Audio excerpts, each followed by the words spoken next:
కొమ్మ విన్నావమ్మ కోయిల వస్తుంది, వస్తూ వస్తూ తనతో వెన్నెల వెలుగులు తెస్తుంది.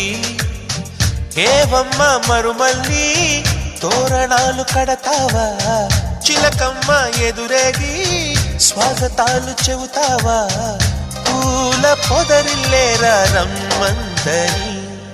విన్నానమ్మా తీయని వేణువు రమ్మను పిలుపులని, చూశానమ్మా స్వాగతమంటూ తెరిచిన తలుపులని.